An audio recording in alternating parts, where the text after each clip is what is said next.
한국 방공은 장난감입니다. 이스라엘 방공군 사령관이 코웃음 쳤습니다. 35년간 아이언돔을 지휘한 남자였습니다. 그런데 중동 하늘에 130대가 동시에 날아온 그날 밤, 미국 구역은 방어율 35%에서 주저앉았고 한국 구역은 97%를 찍었습니다. 같은 하늘, 같은 공격이었습니다. 트럼프는 9개국을 협박했고 미국 방산 로비스트는 뒷공작을 벌였습니다. 하지만 3번의 실전이 끝나자 9개국이 전부 한국으로 돌아섰고 이스라엘 사령관은 자국 국방부에 보고서를 올렸습니다. 한국에게 배워야 합니다. 방공의 역사를 뒤집은 충격적인 전말을 지금 공개합니다.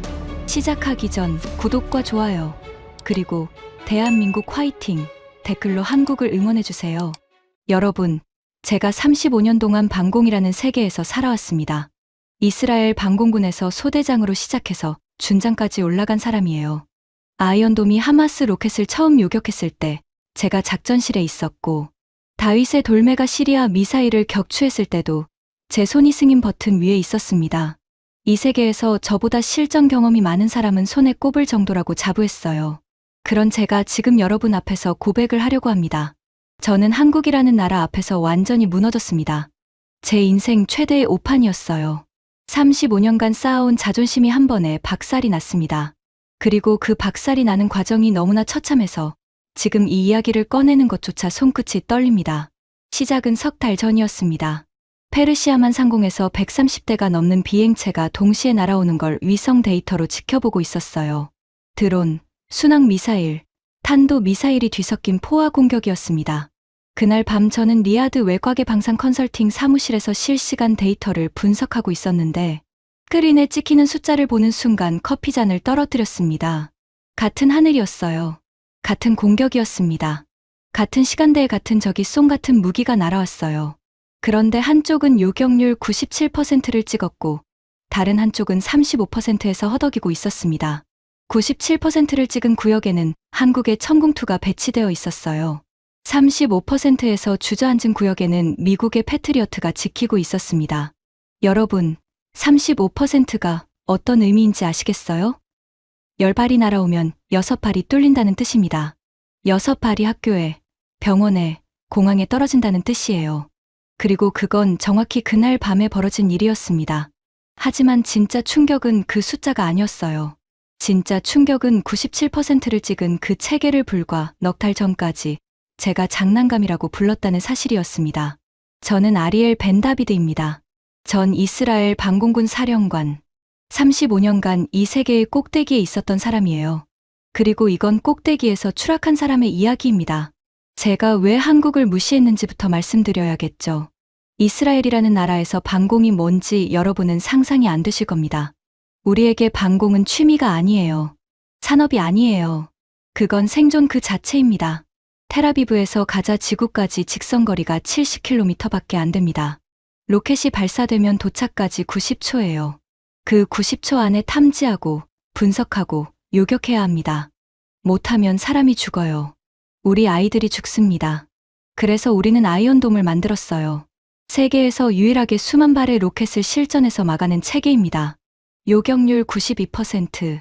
이 숫자가 얼마나 대단한 건지 군사 전문가가 아니면 모릅니다.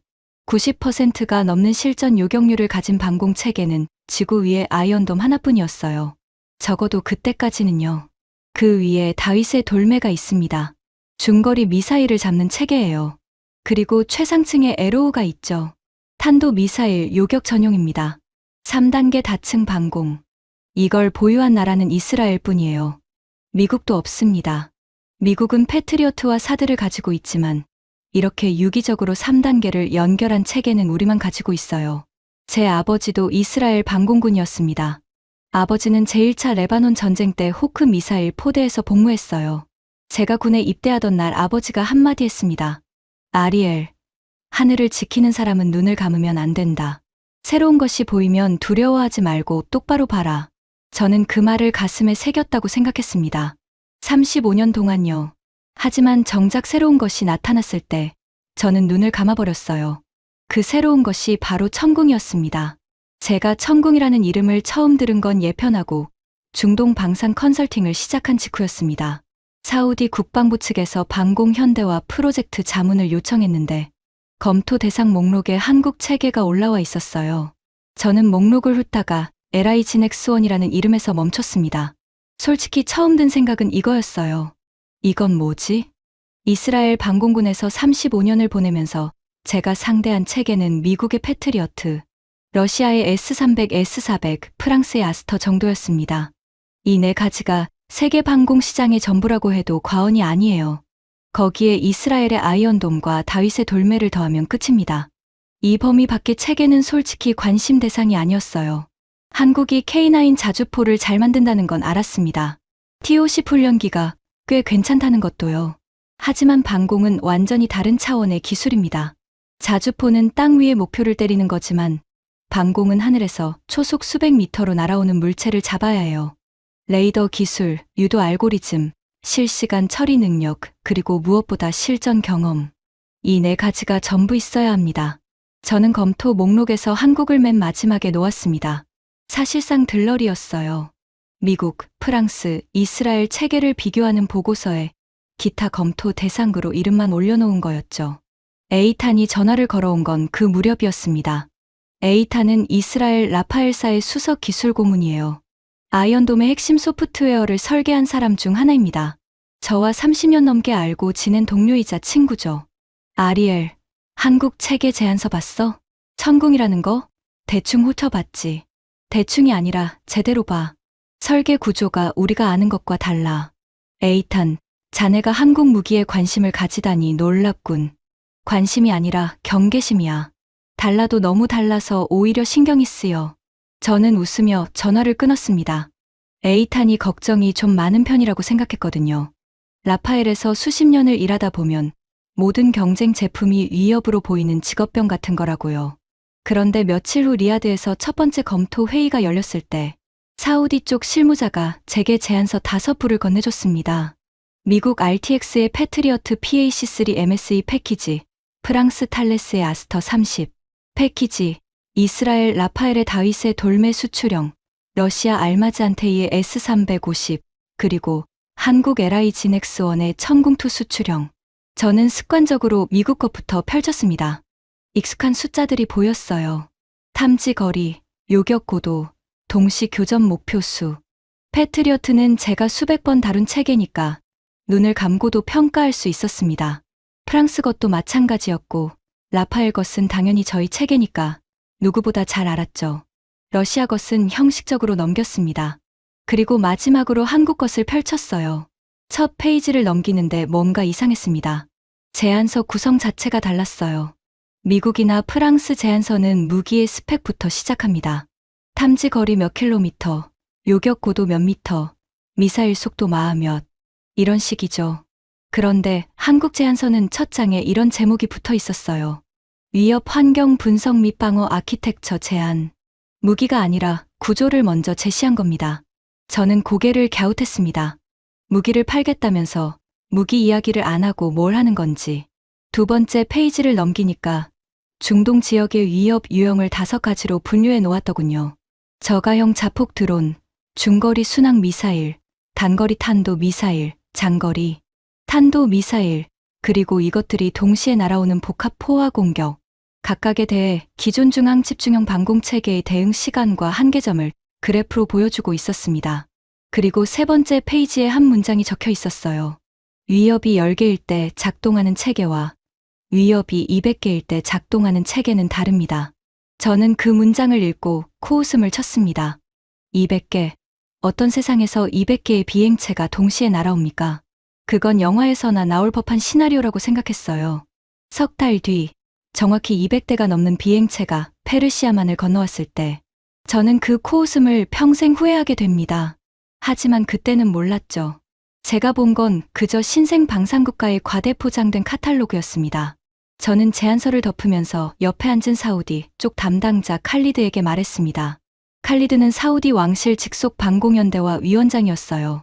왕세자가 직접 임명한 인물이죠. 칼리드, 한국 것은 참고만 하시죠. 방공은 실전 경험이 전부입니다. 이론이 아무리 좋아도 하늘에서 증명하지 못하면 아무 의미 없어요. 칼리드는 고개를 끄덕이면서도 한국 제안서를 가방에 넣었습니다. 저는 그 행동에 별 의미를 두지 않았어요. 그게 제 첫 번째 실수였습니다. 그런데 방공 현대화 프로젝트가 조용히 진행되고 있을 무렵 예상치 못한 곳에서 폭탄이 터졌습니다. 워싱턴이었어요. 트럼프 대통령이 기자회견장에서 직접 입을 열었습니다. 한국산 방공 체계를 선택하는 동맹국에 대해서는 금융 제재, 군사 협력 중단, 기술 이전 동결을 포함한 포괄적 대응을 검토하고 있다. 저는 그 뉴스를 리야드 호텔 방에서 보고 있었는데 한순간 방 안의 공기가 바뀌는 걸 느꼈습니다. 에어컨은 돌아가고 있었지만 등에 땀이 흘렀어요. 이건 단순한 통상 압력이 아니었습니다. 제가 군 생활 35년 동안 목격한 미국의 동맹 압박 중에서 이 정도 수위의 공개 발언은 터키의 S-400 도입대 이후 처음이었거든요. 그리고 며칠 뒤 그 압박의 실체가 드러났습니다. 레리 콜먼이 리야드에 도착했어요. 레리 콜먼, RTX, 그러니까 옛날 이름으로 레이시온의 중동 총괄 부사장입니다. 이 사람은 방산업계에서 전설적인 로비스트예요. 공식 직함은 부사장이지만 실제 하는 일은 중동 왕족들과 국방장관들을 1대1로 만나서 미국 무기를 사게 만드는 겁니다.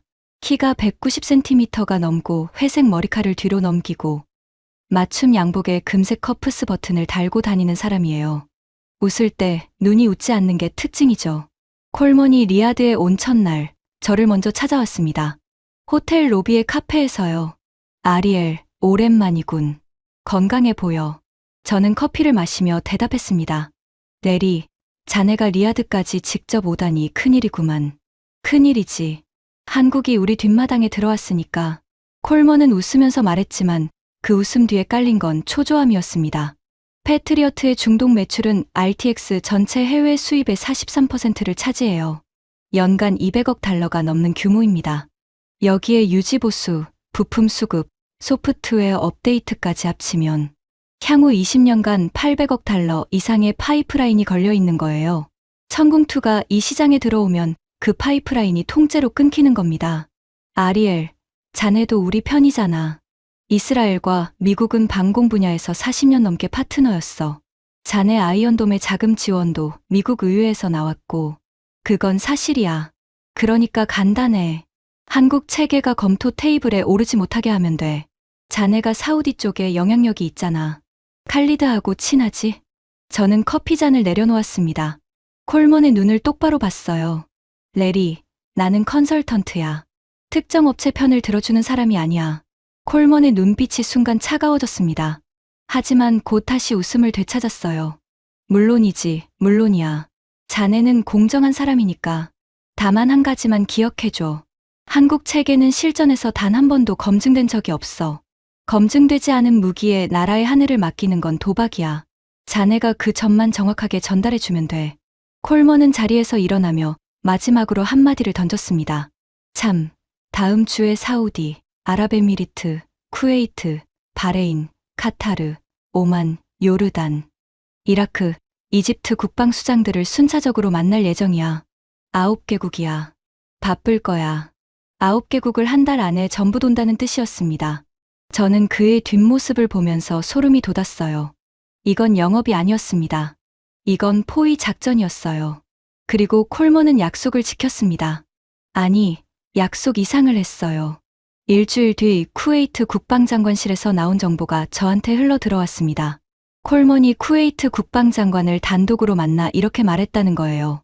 한국 체계를 최종 후보에 올리면 미국은 쿠웨이트에 대한 패트리어트 정비 지원을 6개월 안에 중단합니다. 기존에 배치된 체계의 소프트웨어 업데이트도 동결됩니다. 귀국의 기존 방공망이 사실상 무력화되는 겁니다. 이건 협박이었습니다. 새 무기를 검토하겠다는 것만으로 기존 무기의 정비를 끊겠다니. 의사가 다른 병원에 상담 갔다고 기존 처방전을 찢어버리겠다는 것과 뭐가 다릅니까? 바레인에서도 비슷한 이야기가 나왔고 카타르에서도 오만에서도 같은 패턴이었습니다. 콜먼은 각 나라를 돌면서 같은 대본을 읽었어요. 한국 거 넣으면 미국 거 뺍니다. 그리고 그 위에 트럼프가 백악관에서 쐐기를 박았습니다. 내부 안보회의에서 이런 발언을 했다는 정보가 외교 채널을 통해 흘러나왔어요. 중동에서 무슨 일이 터지면 한국 무기를 선택한 나라의 책임이다. 우리는 충분히 경고했다. 아직 아무 일도 안 일어났는데 미리 남의 탓을 해놓는 겁니다. 전쟁이 나기도 전에 책임을 전가해 놓는 거예요. 저는 군인 출신입니다. 35년간 전장을 봐왔어요. 하지만 이런 건 전장에서도 본 적이 없었습니다. 적도 아닌 동맹국에게 이런 짓을 하다니. 결과는 빨랐습니다. 쿠웨이트가 가장 먼저 무릎을 꿇었어요. 한국 체계를 공식 검토 목록에서 제외한다는 내부 결정을 내렸습니다. 다음은 바레인이었고 요르단이 뒤를 이었어요. 오만도 같은 방향으로 기울었습니다. 미국의 안보 우산 밖으로 나가는 게 두려웠던 거예요. 9개국 중 대부분이 같은 계산을 하고 있었습니다. 천궁이 좋은 건 알겠는데 미국 네트워크에서 빠지는 건 감당이 안 된다. 저도 솔직히 같은 생각이었습니다. 합리적인 판단이라고 봤어요. 그런데 한국은요. 이 모든 일이 벌어지는 동안 한마디도 하지 않았습니다. 미국 대통령이 기자회견에서 공개적으로 위협하고 RTX 부사장이 9개국을 돌며 협박하고 중동 국가들이 하나둘 등을 돌리는데 서울에서는 어떤 반응도 나오지 않았어요. 외교부 성명도 없었고 국방부 대변인 브리핑도 없었습니다. 한국 언론에서 정부 침묵 논란이라는 기사가 나올 때도 한국 정부는 조용했어요. 처음에 저는 그게 나약함이라고 생각했습니다. 미국 앞에서 할 수 있는 게 없는 거라고요. 에이탄이 전화로 한마디 했습니다. 아리엘, 한국이 아무 말 안 하는 게 나는 오히려 거슬려. 35년간 이 바닥에 있어봐서 아는데 뭔가를 가진 사람은 떠들 필요가 없어. 저는 웃으면서 넘겼습니다. 한국이 뭘 가지고 있다고. 미국과 이스라엘이 80년간 쌓아온 반공 역사를 불과 20년도 안 된 신생 체계가 어떻게 넘보겠어요. 하지만 에이탄의 말이 왜인지 머릿속에서 떠나질 않았습니다. 그리고 그 불편함의 정체를 제가 알게 된 건 콜먼의 9개국 순회가 끝나고 열흘 뒤에 벌어진 일 때문이었습니다. 칼리드가 저를 사무실로 불렀어요. 사우디 왕실 직속 건물의 7층이었습니다. 에어컨이 3개 돌아가는데도 칼리드의 이마에 땀이 맺혀 있었어요. 아리엘, 이상한 일이 있어. 무슨 일인데? 한국 측 실무자들이 지난주에 리야드에 왔다 갔어. 공식 방문이야? 비공식이야. 그런데 만난 상대가 우리 국방부 사람이 아니라 에너지부 사람들이래. 저는 의자에서 몸을 일으켰습니다. 에너지부? 방공 무기를 팔러 온 사람들이 왜 에너지부를 만나? 칼리드도 고개를 저었습니다. 나도 모르겠어. 그래서 자네한테 물어보는 거야. 저는 사무실을 나오면서 창밖을 바라봤습니다. 리야드의 석양이 사막 위를 붉게 물들이고 있었어요. 뭔가 제가 모르는 게임이 벌어지고 있다는 느낌. 판이 제가 알던 것보다 훨씬 크다는 느낌이 들었습니다. 하지만 그때까지도 저는 미국과 함께 가는 것이 정답이라고 믿고 있었어요. 사실 지금 돌이켜봐도 그 판단이 논리적으로 틀렸다고 말할 수는 없습니다. 미국 네트워크에 남아있으면 정보도 공유되고 합동훈련도 계속되고 무기 호환성도 유지됩니다. 교과서적으로 보면 완벽한 답안이에요. 그런데 교과서가 틀리면 어떡합니까? 시험 문제 자체가 바뀌면요. 저는 그 가능성을 처음으로 진지하게 생각하기 시작했습니다. 미국이 내미는 시험지가 30년 전 문제라면, 그리고 한국이 보고 있는 시험지가 앞으로의 30년이라면 우리가 아무리 정확하게 풀어도 그건 엉뚱한 시험에 대한 정답일 뿐이잖아요. 그날 밤 저는 호텔 방에 혼자 앉아서 천궁2 제안서를 다시 펼쳤습니다. 처음 볼 때 코웃음 쳤던 그 첫 페이지. 위협 환경 분석 및 방어 아키텍처 제안이라는 제목이 이번에는 다르게 보였어요. 무기를 파는 게 아니라 전쟁의 문법을 바꾸겠다는 선언처럼 읽혔습니다. 에이탄의 말이 또 떠올랐어요. 뭔가를 가진 사람은 떠들 필요가 없어. 한국은 대체 뭘 가지고 있는 걸까? 그 답은 생각보다 빨리, 그리고 생각보다 잔인하게 찾아왔습니다. 에너지부 이야기가 마음에 걸려서 잠을 설쳤습니다. 다음 날 아침, 저는 평소 같으면 절대 하지 않았을 일을 했어요. 천궁2 제안서를 처음부터 끝까지 정독하기 시작한 겁니다. 270페이지짜리 문서를요. 처음 50페이지는 제가 코웃음 쳤던 그 위협 환경 분석이었습니다. 그런데 천천히 읽으니까 느낌이 달랐어요. 아까 스쳐 지나간 그래프들이 하나하나 눈에 들어오기 시작했거든요. 핵심은 이거였습니다. 미국식 방공 체계는 중앙 집중형입니다. 모든 레이더 데이터가 하나의 중앙 노드로 올라가요. 중앙에서 위협을 분류하고 우선순위를 매기고 각 발사대에 교전 명령을 내려보냅니다. 지휘관이 모든 선수에게 일일이 무전으로 지시하는 축구팀이라고 생각하시면 돼요. 위협이 5개, 10개일 때는 이게 완벽합니다. 중앙에서 차분하게 배분하면 되니까요. 그런데 한국 제안서에는 이런 질문이 적혀 있었습니다. 위협이 100개를 초과할 때 중앙 노드의 처리 지연은 몇 초입니까? 그 아래에 시뮬레이션 결과가 붙어 있었어요. 동시 접근 비행체가 50개일 때 중앙 처리 지연 8초, 100개일 때 23초, 150개를 넘으면 시스템이 우선순위 재계산 루프에 빠져서 최대 90초까지 멈출 수 있다는 분석이었습니다. 90초. 순항 미사일이 90초 동안 방해 없이 날아오면 40km를 진행합니다.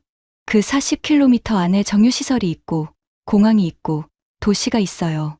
저는 연필을 놓고 한참 동안 천장을 바라봤습니다. 이건 제가 한 번도 생각해 본 적 없는 각도였거든요. 이스라엘에서 우리가 상대한 건 하마스 로켓이었습니다. 한 번에 수백 발이 날아와도 그건 전부 같은 종류의 비행체예요. 궤적이 단순하고 속도가 일정합니다. 아이언돔은 이런 단일 유형 대량 공격에 최적화된 체계입니다. 하지만 중동에서 이란이 쓰는 건 완전히 다릅니다. $8,000짜리 자폭 드론과 $500만 탄도 미사일이 뒤섞여서 동시에 날아와요. 느린 것과 빠른 것, 높은 것과 낮은 것, 싼 것과 비싼 것이 한꺼번에 밀려옵니다. 이걸 중앙에서 하나하나 분류하고 배분하려면 시간이 걸릴 수밖에 없어요. 천궁2의 답은 간단했습니다. 중앙을 없애는 겁니다. 각 발사대가 독립적으로 위협을 탐지하고 스스로 판단해서 교전합니다. 옆 발사대와 데이터는 공유하지만 승인은 기다리지 않아요. 눈앞에 적이 보이면 바로 쏩니다. 축구로 비유하면 감독이 일일이 지시하는 팀이 아니라 선수 각자가 상황 판단해서 뛰는 팀이에요. 상대가 11명일 때는 둘 다 통하지만 상대가 100명이 되면 어느 쪽이 살아남겠습니까? 저는 에이탄에게 전화를 걸었습니다. 에이탄, 자네가 설계 구조가 다르다고 했지.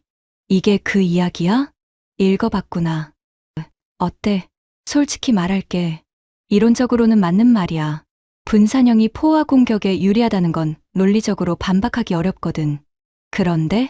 그런데 이론과 실전은 다르잖아. 각 발사대가 독립적으로 판단한다는 건 개별 유닛의 AI가 사람만큼 정확해야 한다는 뜻이야. 그게 가능해? 에이탄이 잠시 침묵했습니다.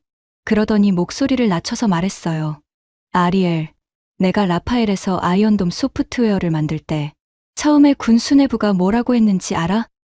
기계가 요격 판단을 내리는 건 불가능하다고 했어. 사람이 승인해야 한다고 했지.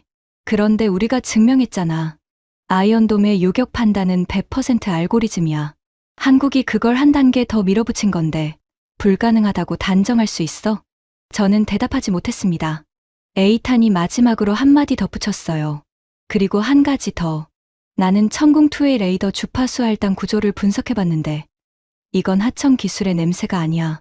미국 걸 베낀 게 아니라 처음부터 다른 철학으로 설계한 거야. 마치 같은 시합을 완전히 다른 전술로 뛰는 팀을 보는 것 같았어. 전화를 끊고 나서 저는 한참 동안 제안서를 붙들고 있었습니다. 에이탄은 아이언돔의 두뇌를 만든 사람이에요. 세계에서 방공 소프트웨어를 가장 잘 아는 사람 중 하나입니다. 그런 사람이 한국 체계의 경계심을 느낀다면 이건 가벼운 이야기가 아니었어요. 그런데 제 자존심이 인정을 안 하는 겁니다. 35년이요. 35년간 미국과 이스라엘의 방공 기술이 세계 최고라고 믿어온 사람한테 한국이라는 신생 국가의 체계가 더 나을 수 있다는 가능성을 받아들이라니 그건 제 인생 전체를 부정하는 것과 같았습니다. 저는 제안서를 닫았어요. 아직은요. 한국의 침묵은 계속됐습니다. 트럼프가 기자회견에서 공개적으로 위협하고 콜먼이 9개국을 돌며 뒷공작을 벌이고 미국 언론에서는 한국 방산의 거품이라는 기사가 쏟아지는데도 서울에서는 아무런 반응이 없었어요. 미국 측 실무진이 비공식적으로 흘리는 이야기도 있었습니다. 천궁은 결국 미국 기술을 기반으로 한 하청 무기다. 패트리어트의 핵심 알고리즘을 참고해서 만들었다. 독자 기술이라고 보기 어렵다. 이런 이야기들이요. 저도 처음에는 그럴 수도 있겠다 싶었습니다. 한국이 방공 분야에서 완전한 독자 체계를 가지고 있다는 걸 제 눈으로 확인한 적이 없었으니까요. 하지만 에이탄이 처음부터 다른 철학이라고 했던 말이 귓가에 맴돌았습니다. 그리고 그 무렵 워싱턴에서 이상한 소식이 하나 들려왔어요. 미국 국방부 산하 국방기술평가실에서 내부 보고서가 하나 작성됐다는 겁니다. 제목이 차세대 포화 공격 환경에서의 분산 방공 아키텍처 효용성 분석이었는데 사실상 천궁2의 설계 철학을 분석한 문서였어요. 이 소식을 가져온 건 에이탄이었습니다. 라파엘의 미국 파트너사 경로를 통해 들은 거였죠. 아리엘, 보고서 결론이 뭔지 알아? 한국형 분산. 자율교전 구조가 기존 중앙 집중형 대비 포화 공격 환경에서 현저한 우위를 보인다. 이거야. 저는 전화기를 꽉 쥐었습니다. 미국 국방부 자체 분석이 한국 방식이 맞다고 한 거야? 맞아. 그리고 어떻게 됐는지 알아? 보고서가 상부에 올라갔다가 그대로 파쇄됐어. 검토 회의도 안 잡혔대. 파쇄.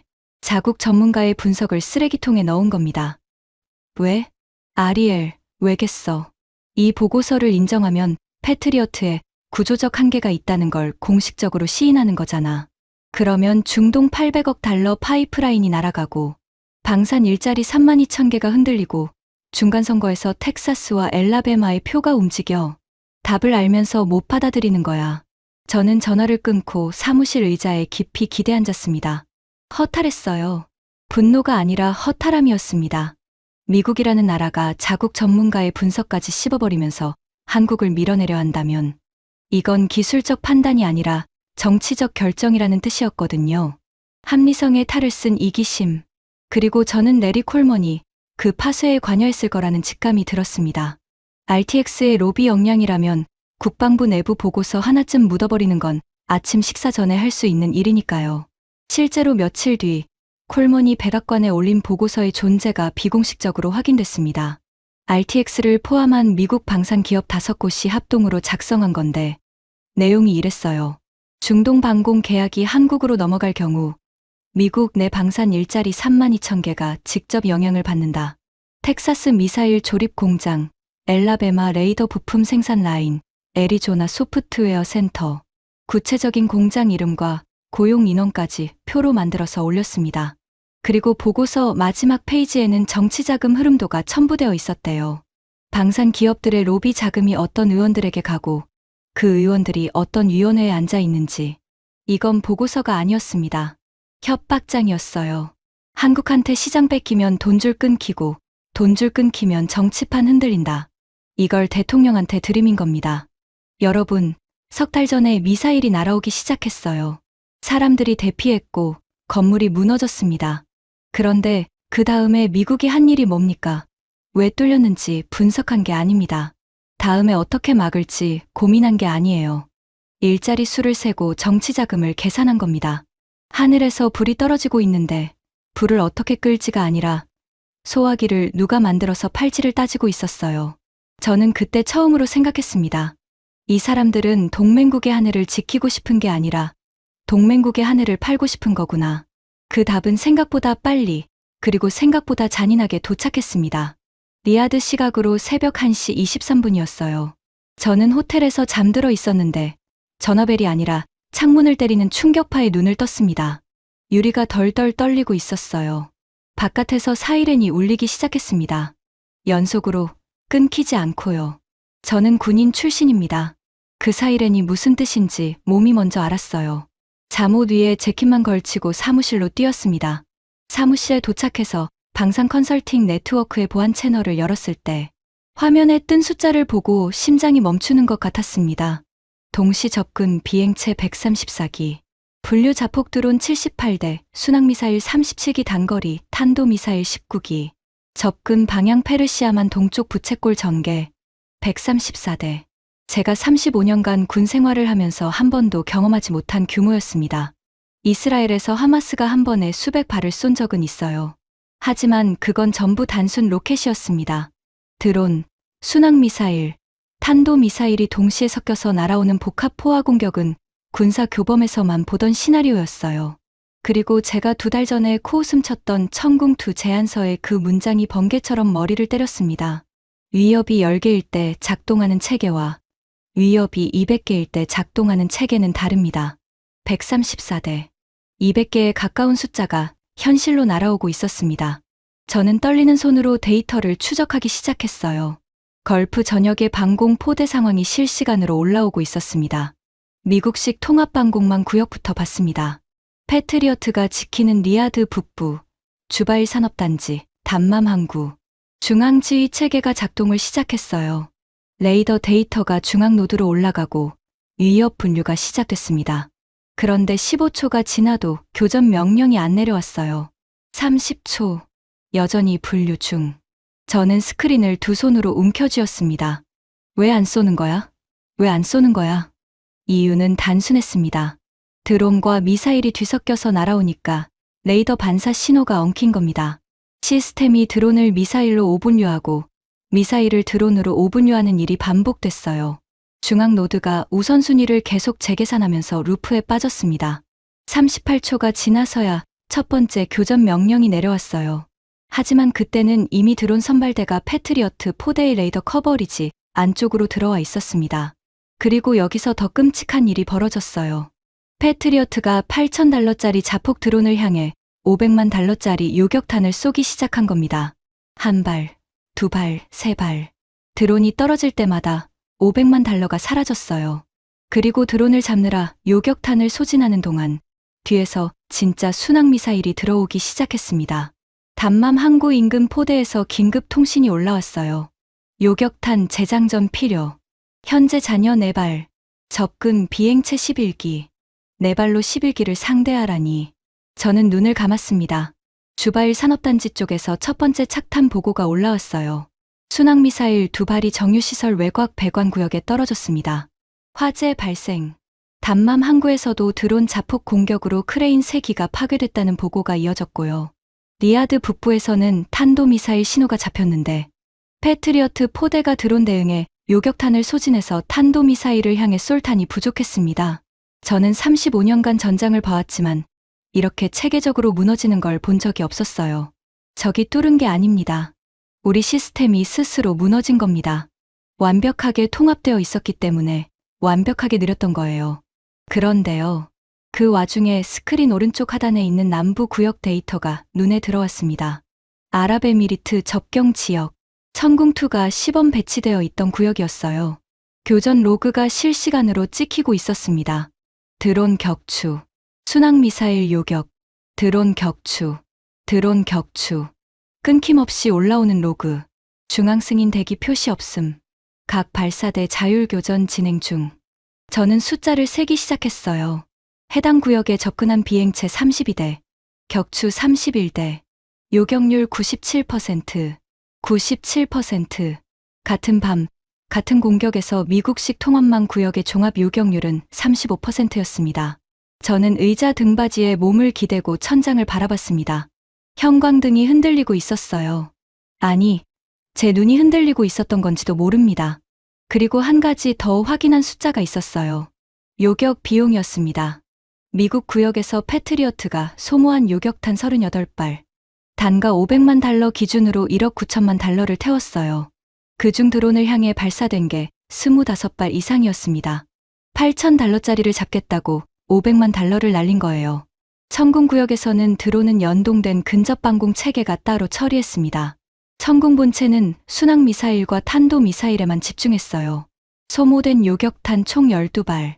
총 비용 추정 $1,500만, 1억 9천만 달러 대 $1,500만. 12배가 넘는 차이였습니다. 날이 밝았을 때 피해 집계가 올라왔어요. 주바일 산업단지 정유시설 외곽 배관 파손, 가동률 55%로 하락, 담맘 항구 크레인 3기 파괴, 선적 기능 72시간 마비, 리야드 북부 주거지역 인근 탄도미사일 잔해 낙하, 사상자 보고 접수 중, 남부 구역 피해 없음, 정유시설 가동률 100%, 전 시설 정상 운영, 같은 하늘, 같은 적, 같은 밤. 결과는 두 개의 다른 세상이었습니다. 첫 번째 공격이 있고 열흘이 지났습니다. 리야드는 겉으로 평온을 되찾은 것처럼 보였어요. 도로에 차가 다니고 카페에서 사람들이 커피를 마시고, 하지만 국방부 안쪽은 전쟁터였습니다. 그리고 그 열흘 사이에 워싱턴에서 벌어진 일을 나중에 알게 됐는데 듣고 나서 밥이 안 넘어갔습니다. 백악관이 움직인 겁니다. 공격 피해를 분석해서 방공망을 개선하는 방향이 아니라 오히려 한국 배제를 강화하는 방향으로요. 트럼프가 기자회견에서 이렇게 말했습니다. 중동의 방공은 미국이 책임진다. 일시적인 기술적 문제는 업그레이드로 해결될 것이다. 비검증 체계에 의존하는 것은 더 큰 위험을 초래한다.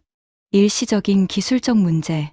정유시설이 불타고 항구가 멈추고 사람들이 대피하는데 일시적인 문제라니. 저는 뉴스를 보면서 주먹을 쥐었어요. 레리 콜먼은 더 적극적으로 움직였습니다. 이번에는 사우디뿐 아니라 아직 흔들리지 않은 나라들을 집중 공략했어요. 이집트, 요르단, 이라크. 첫 번째 공격은 예외적 상황이었다. 패트리어트는 업그레이드로 대응 가능하다. 한국 체계로 전환하면 기존 미국 네트워크와의 호환성이 깨진다. 그리고 콜먼이 꺼낸 가장 악질적인 카드가 있었습니다. 한국 체계를 선택한 구역만 무사했다는 건 이란이 의도적으로 그 구역을 피했을 가능성이 있다. 한국과 이란 사이에 비공식 채널이 존재할 수 있다. 여러분, 이게 무슨 소리인지 아시겠어요? 한국이 이란과 짜고 자기네 구역만 안 때리게 했다는 음모론을 퍼뜨린 겁니다. 97% 요격률이라는 데이터를 정면으로 부정할 수 없으니까 데이터 자체를 오염시키려는 거였어요. 증거가 있냐고요? 당연히 없었습니다. 하지만 의심의 씨앗은 한번 뿌려놓으면 자라거든요. 저는 이 이야기를 들었을 때 레리 콜먼이라는 인간에 대해 가지고 있던 마지막 존경심마저 사라졌습니다. 이건 경쟁이 아니라 모략이었어요. 그리고 두 번째 공격이 왔습니다. 이번에는 해질 무렵이었어요. 첫 번째와 패턴이 완전히 달랐습니다. 첫 번째가 전방위 분산 공격이었다면 두 번째는 표적이 명확했어요. 공항과 에너지 시설. 딱 두 가지. 비행체 수도 늘었습니다. 총 172대. 드론 편대가 세 차례 파상 공격으로 밀려왔고 그 뒤를 순항미사일과 탄도미사일이 따랐어요. 이란이 전략을 바꾼 겁니다. 군사 시설이 아니라 경제 인프라를 노렸어요. 공항이 멈추면 사람이 못 움직이고 정유시설이 멈추면 돈이 못 움직입니다. 미사일 전쟁이 아니라 경제 전쟁이었어요. 결과는 첫 번째보다 참혹했습니다. 쿠웨이트 알아르마디 항만 순항미사일 2발 직격, 석유 터미널 화재, 수출 기능 전면 중단, 바레인 이사 공군기지 드론 자폭 공격으로 활주로 보조시설 파괴, 담맘 킹파우드 국제공항 미사일 3발 외곽 착탄, 공항 운영 전면 중단, 주바일 정유란지 드론 편대 파상 공격, 패트리어트 1차 파도 요격 후 재장전 공백 4분 20초 발생, 2차 파도 6대 돌파, 배관구역 화재 확산, 가동률 32%로 추락, 4분 20초. 패트리어트가 재장전하는 데 걸린 시간입니다.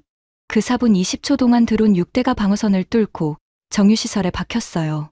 그리고 그 정유시설 근처에 학교가 있었습니다. 파편이 학교 운동장까지 날아갔다는 보고가 올라왔을 때 저는 의자에서 일어나지 못했어요. 다행히 새벽 시간이라 학생은 없었지만 운동장에 박힌 파편 사진이 채널을 통해 공유됐을 때 회의실에 있던 모든 사람이 입을 다물었습니다. 쿠웨이트, 바레인, 이 나라들이 어떤 나라였는지 기억하세요? 미국의 압박에 따라 한국 체계를 배제한 나라들이었습니다. 제재가 두려워서, 네트워크에서 빠지는 게 두려워서 합리적인 선택을 한 거예요. 그 합리적인 선택의 결과가 눈앞에 있었습니다. 항만이 멈추고, 공항이 멈추고, 정유시설이 불타고 학교 운동장에 파편이 박혔어요. 남부 구역 보고가 올라왔습니다. 동일한 시간대, 동일한 공격 패턴. 남부 구역의 정유시설과 관제탑에도 드론과 순항미사일이 접근했어요. 결과 정유시설 가동률 100%, 관제탑 정상. 피해 보고 없음. 요격률 98%. 저는 두 구역의 데이터를 나란히 놓고 바라봤습니다. 왼쪽에는 빨간색 경고등이 가득했고 오른쪽에는 초록색 정상 표시가 조용히 켜져 있었어요. 제재를 피한 대가가 이거였습니다. 제재를 받을까봐 더 좋은 방패를 포기했더니 방패가 없는 것과 같아진 거예요. 보험료가 아까워서 보험을 안 들었더니 사고가 나서 전 재산을 날린 것과 뭐가 다릅니까? 저는 그 밤 칼리드에게서 전화를 받았습니다. 칼리드의 목소리가 갈라져 있었어요. 아리엘, 왕세자께서 내일 아침 긴급 보고를 원하신다. 자네도 참석해줘. 무슨 내용인데? 두 구역의 데이터를 나란히 보여달라고 하셨어. 왜 한쪽은 불타고 한쪽은 멀쩡한지. 저는 전화를 끊고 한참 동안 천장을 바라봤습니다. 왕세자가 직접 데이터를 보겠다는 건 결정을 내리겠다는 뜻이었어요. 그리고 그 데이터가 가리키는 방향은 하나뿐이었습니다. 세 번째 공격 징후가 포착된 건 두 번째 공격으로부터 닷새 뒤였습니다. 페르시아만 동쪽에서 다시 대규모 비행체 집결 신호가 잡혔어요. 이번에는 규모가 더 커졌습니다. 사전 탐지된 비행체 수만 200대를 넘었어요. 이란이 이전 두 차례 공격의 경험을 바탕으로 전술을 더 정교하게 다듬은 거였습니다. 저는 사무실에서 데이터를 지켜보면서 속으로 기도했어요. 남부 구역만은 이번에도 버텨줘라. 그런데 세 번째 공격이 시작되기 전에 이상한 일이 하나 벌어졌습니다. 칼리드가 전화를 걸어왔어요. 아리엘, 남부 구역 방공 배치도가 이틀 전과 달라져 있어. 뭐가 달라졌는데? 발사대 위치가 이동했어. 레이더 커버리지, 패턴도 바뀌었고. 그런데 우리 쪽에서 변경 승인을 내린 적이 없어. 그럼 누가 바꾼 거야? 칼리드가 잠시 침묵했다가 말했습니다. 한국기술지원단이야. 첫 번째 공격 직후에 서울에서 출발했대. 48시간 만에 현장에 도착했어. 48시간. 서울에서 페르시아만까지 48시간 만에 기술진을 투입한 겁니다. 그들이 뭘 했는데? 첫 번째와 두 번째 공격의 모든 비행체 데이터를 분석했어. 접근 경로, 속도, 고도 프로파일, 전파 신호 패턴까지 전부.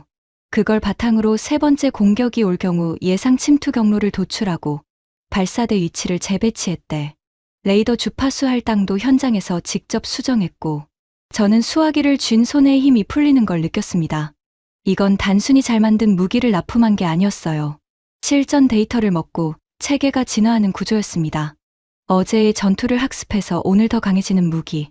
미국 체계가 30년 전 설계된 대로 작동하고 있을 때, 한국 체계는 이틀 전 전투를 분석해서 내일의 전투를 준비하고 있었어요. 세 번째 공격이 시작됐습니다. 이번에는 제가 실시간으로 두 구역의 데이터를 나란히 모니터링할 수 있었어요. 칼리드가 사우디 국방부 상황실 접근 권한을 줬거든요. 200대가 넘는 비행체가 부채꼴로 퍼져오고 있었습니다. 드론, 순항미사일, 탄도미사일. 이전보다 더 복잡한 조합이었어요. 일부 드론은 제밍 장비를 달고 있었고, 미끼 드론이 섞여서 레이더를 교란했습니다. 이란도 학습한 거였어요. 미국식 통합망 구역의 결과부터 말씀드릴게요. 패트리어트 4대가 이전보다는 나은 대응을 보였습니다. 미국 측에서도 긴급 소프트웨어 패치를 적용했거든요. 하지만 근본적인 구조는 바뀌지 않았어요. 여전히 중앙 승인 지연이 발생했고, 드론 편대에 대한 과잉 대응으로 요격탄이 빠르게 소진됐습니다. 주바일 인근에서 드론 4대가 방어선을 뚫었어요. 주거 지역 인프라 외곽에 낙하했습니다. 인명피해 보고가 올라왔어요. 남부 구역. 저는 스크린에 붙어서 숫자를 지켜봤습니다. 드론 격추, 순항미사일 요격, 드론 격추, 드론 격추, 탄도미사일 요격. 끊김없이 올라오는 로그. 한 발사대가 재장전에 들어가면 옆 발사대가 즉시 커버하는 구조. 제밍 드론에 대해서는 자동으로 주파수를 전환해서 추적을 유지했어요. 그리고 제가 가장 소름 돋았던 부분. 한국 기술진이 재배치한 발사대 위치가 정확히 이란의 새로운 침투 경로를 차단하고 있었습니다. 이틀 전에 예측한 경로와 실제 접근 경로가 거의 일치한 거예요. 최종 집계. 남부 구역 접근 비행체 61대, 격추 요격 60대, 요격률 99%, 피해 보고 없음, 시설 운영 상태 전 구역 정상 99%. 한 번은 우연일 수 있습니다. 두 번은 행운일 수 있어요. 하지만 세 번은 실력입니다. 97%, 98%, 99%. 공격이 올 때마다 요격률이 올라갔어요. 체계가 전투할수록 강해지고 있었습니다. 미국 체계가 30년 전 매뉴얼대로 똑같이 작동하고 있을 때, 한국 체계는 사흘 전 전투에서 배운 걸 오늘 적용하고 있었어요. 저는 스크린을 끄고 어둠 속에 앉아 있었습니다. 35년이었어요. 35년간 저는 이스라엘의 방공이 세계 최고라고 믿었습니다. 아이언돔이 증명했고, 다윗의 돌메가 증명했고, 에로우가 증명했으니까요. 그리고 미국의 패트리어트가 우리의 파트너로서 나란히 서 있었고, 이 두 나라의 기술이 하늘을 지키는 유일한 답이라고 확신했습니다. 그런데 지금 제 눈앞에 있는 숫자들은 완전히 다른 이야기를 하고 있었어요. 세상에는 우리가 모르는 답이 있었고, 그 답을 가장 먼저 만든 나라는 미국도 이스라엘도 아니었습니다. 그건 한국이었어요. 에이탄에게 전화를 걸었습니다. 새벽 3시였지만 에이탄은 깨어 있었어요. 그도 데이터를 보고 있었던 겁니다. 에이탄. 봤어. 99%야. 알아. 긴 침묵이 흘렀습니다. 에이탄이 먼저 입을 열었어요. 아리엘, 우리가 인정해야 할 게 있어. 한국이 만든 건 무기가 아니야. 저건 새로운 전쟁의 문법이야. 그리고 그 문법 앞에서 우리 교과서는 낡은 거야. 저는 전화기를 내려놓고 창밖을 바라봤습니다. 동이 트기 시작한 페르시아만의 하늘이 희미하게 밝아오고 있었어요. 그 하늘 아래 어딘가에서 한국 기술진은 아마 벌써 세 번째 공격 데이터를 분석하고 있을 겁니다. 네 번째를 준비하면서요. 말 한마디 없이 조용히 결과만 남기면서 세 번째 공격이 끝나고 48시간 안에 세상이 뒤집혔습니다. 가장 먼저 움직인 건 아랍에미리트였어요. 아부다비에서 긴급 기자회견이 열렸습니다. 방공연대와 담당 차관이 직접 단상에 섰어요. 아랍에미리트는 한국과의 방공 체계 협력을 유지하며 추가 도입을 포함한 확대 협상에 착수합니다.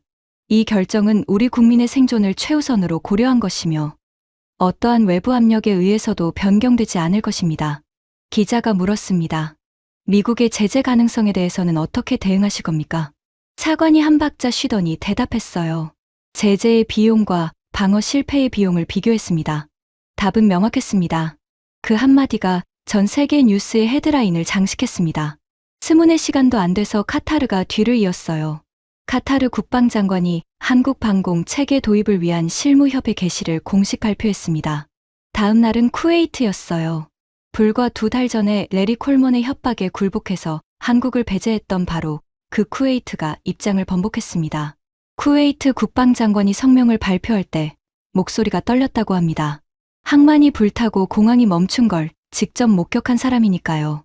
더 좋은 걸 알면서 안 샀냐고 국민이 물으면 미국이 무서워서 그랬다고 답할 수는 없었던 거예요. 바레인, 오만이 뒤를 이었습니다. 요르단도 검토에 착수한다고 발표했고 이라크까지 비공식 타진을 시작했다는 정보가 들어왔어요. 9개국 중 7개국이 열흘 안에 방향을 틀었습니다. 미국이 가장 두려워했던 시나리오가 현실이 된 겁니다. 한 나라가 아니라 지역 전체가 움직인 거예요. 그리고 그 도미노의 첫 번째 패를 쓰러뜨린 건 한국이 아니었습니다. 트럼프와 레리 콜먼이 자기 손으로 쌓아놓은 압박의 탑이 스스로 무너진 거예요. 워싱턴이 난리가 났습니다. 미국 상원 군사위원회에서 긴급 청문회가 열렸어요.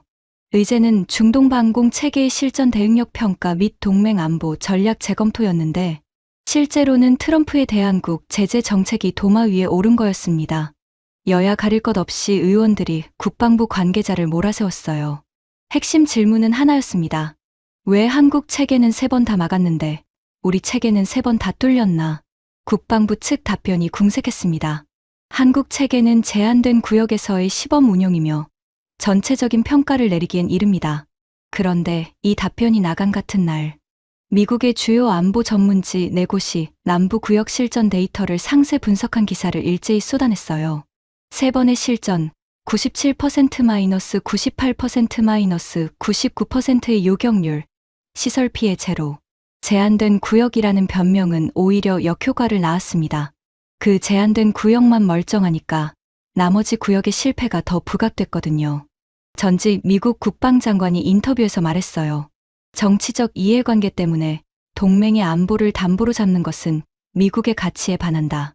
퇴역 장성 9명이 공동 서명한 공개 서한이 워싱턴 포스트에 실렸습니다. 방산 수출 이익을 위해 동맹국의 생존을 위험에 빠뜨리는 정책은 즉각 폐기되어야 한다. 트럼프는 끝까지 버텼어요. 백악관 기자회견에서 이렇게 말했습니다. 한국 무기를 선택한 국가들은 미국 안보 우산의 보호를 기대할 수 없다. 이것은 원칙의 문제다. 하지만 그 발언이 나간 같은 시간, 미국 의회에서는 대통령의 중동 정책을 역사적 판단 착오로 규정하는 결의안이 논의되고 있었습니다. 여론조사에서 트럼프의 중동 정책 지지율이 23%까지 떨어졌어요. 자기 나라 국민도 등을 돌린 겁니다. 레리 콜먼은요? 사라졌습니다. 리야드에서 9개국을 누비며 협박하던 그 거만한 뒷모습이 더 이상 중동 어디에서도 보이지 않았어요. RTX 본사에서 중동 총괄 부사장직에서 조용히 교체됐다는 소식이 나중에 들렸습니다. 공식적으로는 개인 사유라고 했지만 업계에서는 다 알고 있었죠. 800억 달러 파이프라인을 날려먹은 사람의 최후였습니다. 그리고 그 모든 소란 한가운데서 한국은 여전히 한마디도 하지 않았습니다. 미국이 미검증이라고 했을 때도 레리 콜먼이 이란과 짰다는 음모론을 퍼뜨렸을 때도, 트럼프가 안보 우산에서 뺀다고 협박했을 때도, 서울에서는 외교부 대변인이 특별히 언급할 사항이 없다는 한 줄짜리 답변만 반복했어요. 대신 한국은 기술자를 보냈습니다. 48시간 만에 현장에 도착한 기술진은 아무 말 없이 데이터를 분석하고 체계를 업그레이드하고 결과를 만들어냈어요. 변명도 없었고 자랑도 없었습니다. 그냥 결과만 있었어요. 그리고 걸프 협력회의 긴급 안보 정상회의가 아부다비에서 열렸습니다. 선언문의 핵심은 이거였어요. 걸프 협력회의 회원국들은 한국형 분산, 자율방공 아키텍처를 차세대 걸프 통합방공의 기본 표준으로 채택한다. 기본 표준. 미국이 아니라 한국이 기준이 된 겁니다. 중동의 하늘을 지키는 방식 자체가 바뀐 거예요. 칼리드가 정상회의 후에 저한테 전화했습니다. 목소리에서 며칠간의 긴장이 풀린 게 느껴졌어요. 아리엘, 한국 측에서 보내온 통합 제안서가 380페이지야. 방공만 들어있는 게 아니야. 레이더 네트워크, 통신 인프라, 전력 백업, 사이버 방어까지 전부 하나로 묶어놨어. 이건 무기 카탈로그가 아니라 국가 생존 설계도야. 380페이지. 한국이 이걸 며칠 만에 쓸 수 있었을 리가 없습니다. 몇 달, 어쩌면 몇 년에 걸쳐 준비한 거예요. 트럼프가 제재를 위협하고 콜먼이 9개국을 돌며 협박하고 세상이 시끄러운 그 모든 시간 동안 한국은 이 380페이지를 쓰고 있었던 겁니다. 소리 없이, 한마디 변명도 없이. 시험이 끝나고 자기가 몇 점 받을지 아는 학생이 왜 떠들겠어요? 성적표가 나오면 되는 거니까요. 성적표는 이미 나왔습니다. 3번의 실전이라는 성적표가요. 그리고 제가 해야 할 일이 남아 있었습니다. 저는 텔아비브로 돌아왔어요. 이스라엘 국방부 건물의 5층 회의실. 방공군 현직 사령관과 라파엘 기술진, 국방부 정책국장이 자리에 앉아 있었습니다. 제가 보고서를 들고 들어갔어요. 보고서 제목은 이랬습니다. 중동 실전 데이터 기반 차세대 방공 아키텍처, 평가 및 이스라엘 방공 체계 발전 방향 제언. 그리고 보고서의 결론은 한 문장이었어요. 한국형 분산 자율교전 구조는 포화 공격 시대의 기존 중앙 집중형 구조보다 구조적 우위에 있으며 이스라엘은 차세대 방공 체계에 이 구조의 핵심 요소를 반영해야 한다. 회의실이 조용해졌습니다. 현직 사령관이 저를 바라봤어요. 그의 눈빛에서 저와 같은 저항감이 보였습니다. 이스라엘 방공군 사령관이 한국에게 배워야 한다는 보고서를 받아들이기 쉬울 리가 없죠. 벤다비드 장군, 우리 아이언돔의 요격률이 92%입니다. 세계 최고예요. 맞습니다. 하마스 로켓에 대해서는요. 무슨 뜻입니까? 사령관님, 하마스 로켓은 전부 같은 종류의 단순 비행체입니다. 아이언돔은 이 단일 유형 대량 공격에 최적화된 체계예요. 세계 최고가 맞습니다. 하지만 이란이 드론, 순항미사일, 탄도미사일을 동시에 섞어서 200대를 날리면 어떻게 됩니까? 회의실이 다시 조용해졌어요. 저는 스크린에 3번의 실전 데이터를 띄웠습니다. 97%, 98%, 99%, 그리고 옆에 미국식 통합망의 35%, 42%, 48%를 나란히 놓았어요. 이건 가설이 아닙니다. 석 달 전에 실제로 벌어진 일입니다. 같은 하늘, 같은 적, 같은 밤. 결과는 정반대였습니다. 라파엘 기술진 한 명이 질문했어요. 벤다비드 장군, 한국 체계를 도입하자는 겁니까? 아닙니다. 한국 체계의 핵심 설계 철학을 우리 차세대 체계에 반영하자는 겁니다. 분산형 자율교전 구조, 위협, 유형별 대응 체계 분리, 실전 데이터 기반 실시간 학습. 이 3가지가 미래 전쟁의 핵심입니다. 한국이 이걸 먼저 만들었다는 사실을 인정하는 게 부끄러운 일입니까? 아니면 이걸 무시하다가 우리 하늘이 뚫리는 게 더 부끄러운 일입니까? 현직 사령관이 한참 동안 스크린을 바라봤습니다. 그리고 고개를 끄덕였어요. 보고서를 정식으로 접수하겠습니다. 회의가 끝나고 복도를 걸어 나오는데 에이탄이 기다리고 있었습니다. 아무 말 없이 제 어깨를 2번 두드렸어요. 30년 동료의 악수보다 더 많은 걸 말해주는 손길이었습니다. 저는 국방부 건물을 나와서 차에 탔습니다. 그리고 텔아비브 남쪽의 작은 묘지로 향했어요. 아버지 묘소 앞에 섰습니다. 아버지, 벤다비드 요나탄 대령, 이스라엘 방공군 초창기 멤버, 호크 미사일 포대에서 시작해서 이스라엘 방공의 기초를 닦은 분이에요. 제가 군에 입대하던 날 아버지가 했던 말이 있었습니다. 아리엘, 하늘을 지키는 사람은 눈을 감으면 안 된다. 새로운 것이 보이면 두려워하지 말고 똑바로 봐라. 35년 동안 저는 그 말을 지키고 있다고 생각했어요. 하지만 정작 새로운 것이 왔을 때 저는 눈을 감았습니다. 한국이라는 이름이 너무 낯설어서, 이스라엘의 자존심이 너무 높아서, 35년의 경험이 오히려 벽이 되어서요. 아버지가 돌아가시기 몇 해 전에 한 말씀이 하나 더 있었어요. 병실 침대에 누워서 저를 바라보며 말했습니다. 아리엘, 내가 젊었을 때 이 나라의 반공은 아무것도 없었다. 세계가 우리를 비웃었어. 작은 나라가 무슨 반공이냐고. 그런데 우리가 만들어냈잖아. 세계 최고를 만들어냈어. 그러니까 기억해라. 세상 어딘가에서 지금 우리처럼 시작하는 나라가 있을 거야. 모두가 비웃어도 묵묵히 만들고 있는 나라가. 그 나라가 우리를 넘는 날이 오면 화내지 말고 인정해라. 우리도 그렇게 시작했으니까. 한국이었습니다. 아버지가 말한 그 나라가 한국이었어요. 모두가 비웃었습니다. 미국이 비웃었고 제가 비웃었어요. 반공은 차원이 다른 기술이다. 실전 경험이 없다. 장난감이다. 온갖 이유를 붙여서 눈을 감았습니다. 그런데 한국은 화내지 않았어요. 반박하지 않았고, 변명하지 않았고, 비난하지 않았습니다. 한국이 한 건 딱 하나였어요. 세계를 만들었습니다. 배치했습니다. 실전에서 증명했습니다. 기술진을 보내서 현장에서 진화시켰습니다. 그리고 380페이지짜리 국가 생존 설계도를 조용히 내밀었습니다. 말이 아니라 결과로 세상을 바꾼 겁니다. 저는 묘비 앞에서 한참 동안 서 있었습니다. 텔아비브의 바닷바람이 묘지의 풀을 흔들고 있었어요. 아버지, 저 인정했습니다. 늦었지만 인정했어요. 여러분, 저는 지금 이 이야기를 텔아비브의 사무실에서 마무리하고 있습니다. 창밖으로 지중해가 보여요. 책상 위에는 2개의 서류가 놓여 있습니다. 하나는 석 달 전 제가 장난감이라고 불렀던 천궁투 제안서. 다른 하나는 제가 직접 작성해서 이스라엘 국방부에 제출한 보고서예요. 제안서는 버리지 않았습니다. 제 판단이 얼마나 좁았는지 잊지 않으려고요. 한국이라는 나라는 참 묘한 나라입니다. 크지 않아요. 자원이 넘치는 것도 아닙니다. 세계 안보 질서의 중심에 선 적도 없어요. 그런데 이 나라가 80년간 미국과 이스라엘이 독점하던 반공의 판도를 뒤집어 놓았습니다. 한마디 말 없이요. 반박도 않고, 변명도 않고, 자랑도 않고, 그냥 만들고, 지키고, 증명한 겁니다. 트럼프가 압박했을 때 한국을 무너뜨린 건 아무것도 없었어요. 하지만 트럼프를 무너뜨린 것도 한국이 아니었습니다. 트럼프를 무너뜨린 건 트럼프 자신의 논리였어요.